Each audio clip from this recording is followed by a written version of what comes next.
Panapanahon lang in English. 1. Something are not meant to be rushed. Everything has its time. 2. It's all about timing. What's meant for you will come when it's right. 3.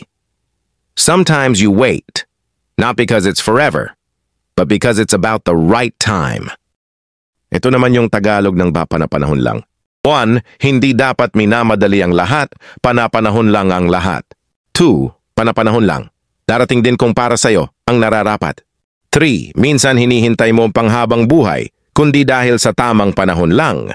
Ito man ang examples ng panapanahon lang gamit ang English-Tagalog.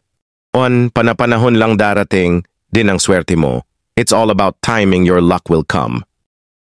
2. Panapanahon lang, makikita mo rin ang tamang tao, the right person will come. In their own time. 3. Panapanahon lang, maayos din ang